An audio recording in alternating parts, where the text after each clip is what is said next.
نحمده ونصلي على رسوله الکریم اما بعد۔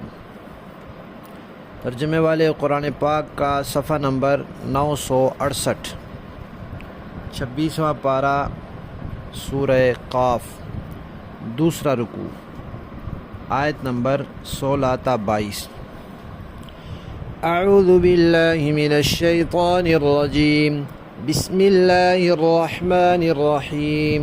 وَلَقَدْ خَلَقْنَا الْإِنسَانَ وَنَعْلَمُ مَا تُوَسْوِسُ بِهِ نَفْسُهُ وَنَحْنُ أَقْرَبُ إِلَيْهِ مِنْ حَبْلِ الْوَرِيدِ إِذْ يَتَلَقَّى الْمُتَلَقِّيَانِ عَنِ الْيَمِينِ وَعَنِ الشِّمَالِ قَعِيدٌ مَا يَلْفِظُ مِنْ قَوْلٍ إِلَّا لَدَيْهِ رَقِيبٌ عَتِيدٌ وَجَاءَتْ سَكْرَةُ الْمَوْتِ بِالْحَقِّ ذلك ما كنت منه تحيد ونفخ في الصور ذلك يوم الوعيد وجاءت كل نفس معها سائق وشهيد لقد كنت في غفلة من هذا فكشفنا عنك غطاءك فبصرك اليوم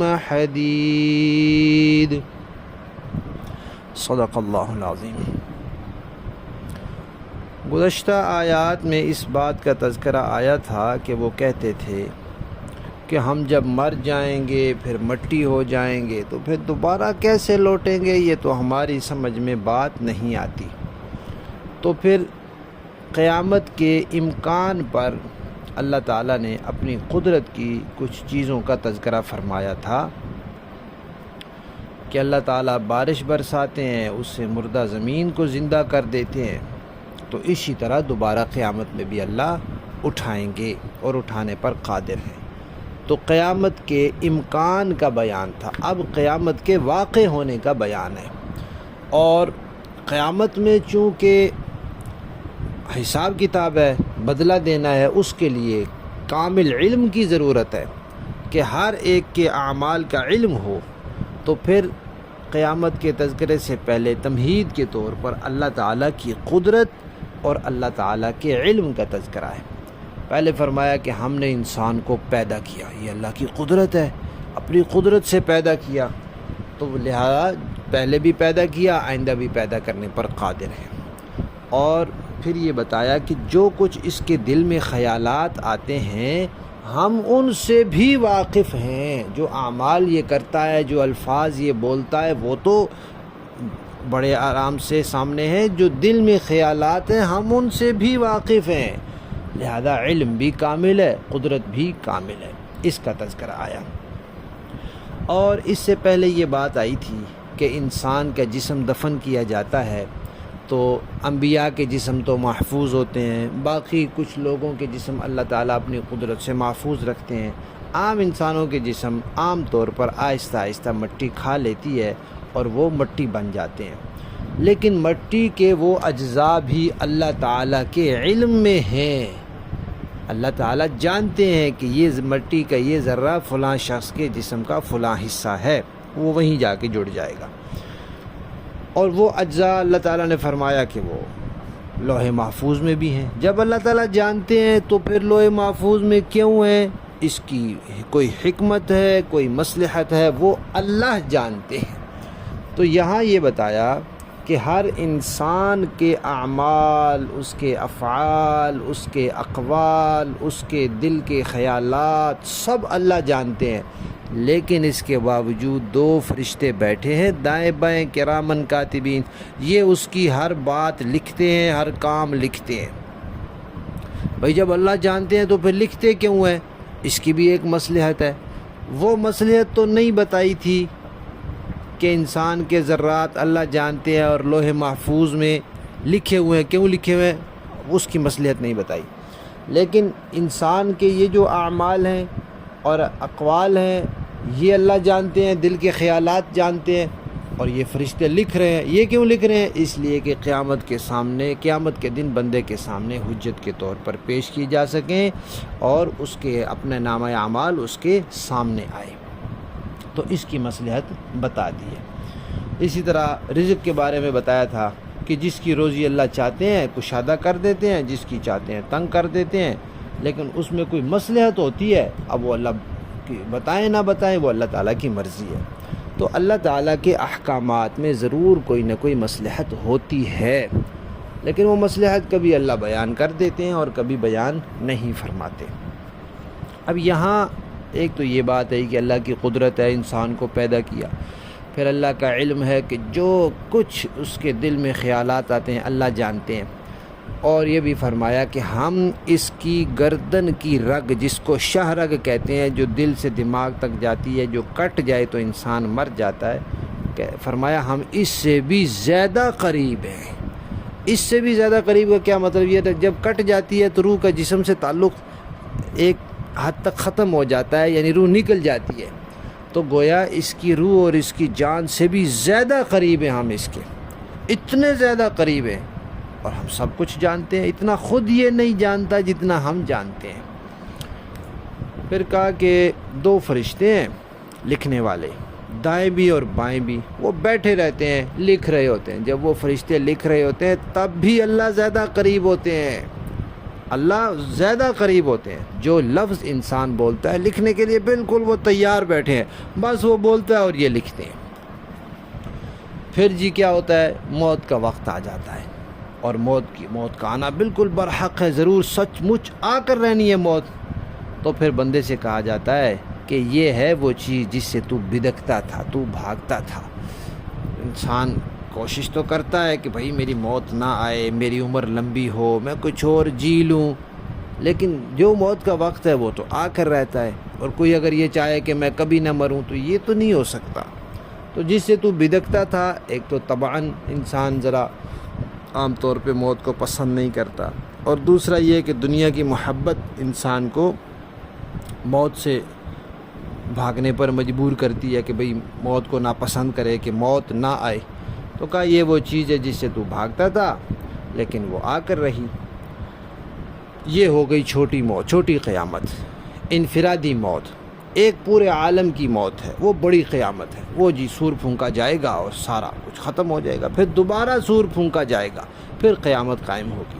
تو ایک چھوٹی قیامت ہے وہ موت کے ساتھ ہی شروع ہو جاتی ہے، ایک بڑی قیامت ہے وہ سور پھونکنے پر شروع ہوگی، ایک انفرادی اور جزوی موت ہے وہ انسان کی موت کے ساتھ شروع ہو جاتی ہے، ایک پورے عالم کی کلی موت ہے وہ قیامت آئے گی تو ہوگی، سور پھونکا جائے گا، اور اللہ تعالیٰ نے جو وعدہ کیا ہوا ہے وہ پورا ہو کر رہے گا۔ اب قیامت میں ہر بندہ اس طرح آئے گا کہ اس کے ساتھ ہوں گے 2 فرشتے، ایک فرشتہ اس کو ہانک رہا ہوگا اور ایک اس کے بارے میں گواہی دینے والا ہوگا۔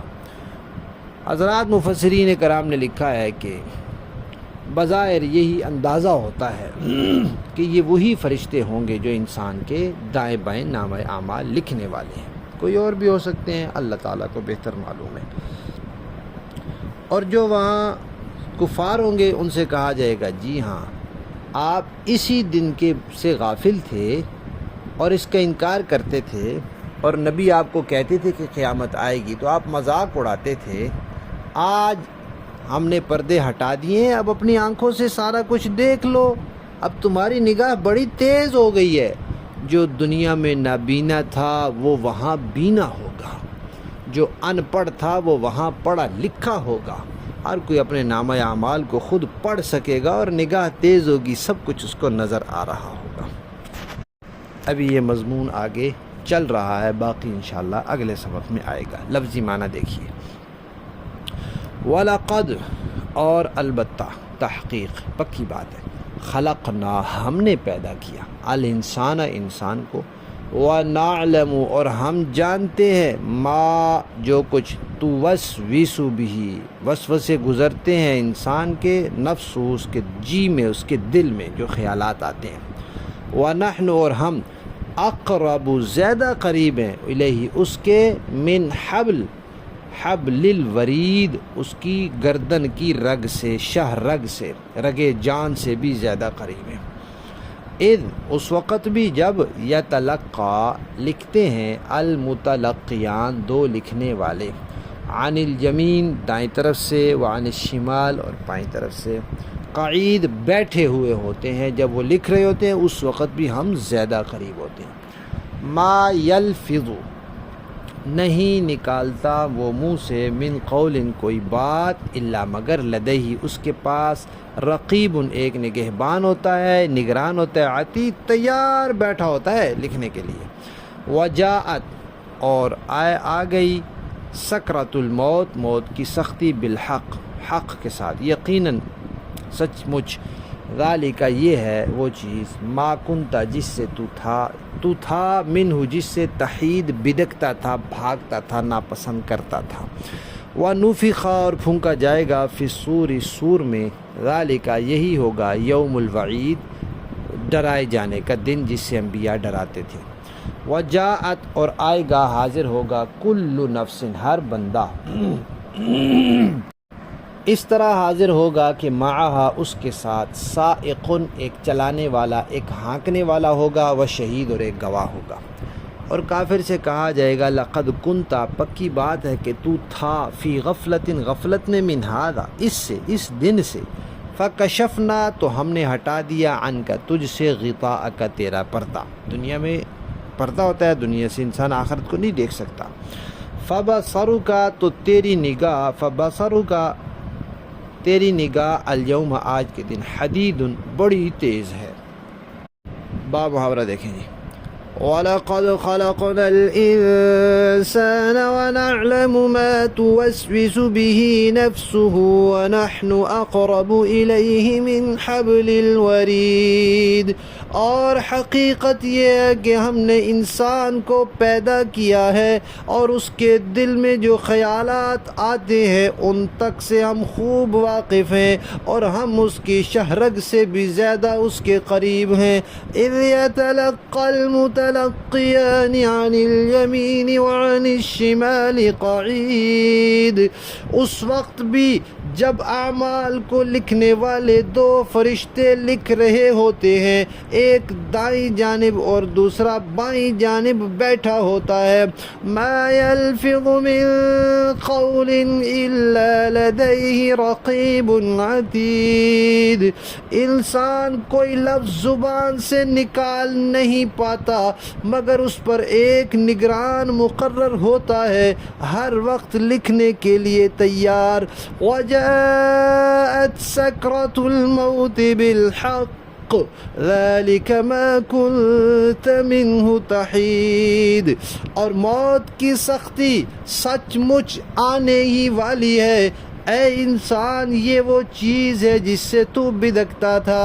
وَنُفِخَ فِي الصُّورِ ذَلِكَ يَوْمُ الْوَعِيدِ اور سور پھونکا جانے والا ہے، یہ وہ دن ہوگا جس سے ڈرایا جاتا تھا۔ وَجَاءَتْ كُلُّ نَفْسٍ مَعَهَا سَائِقٌ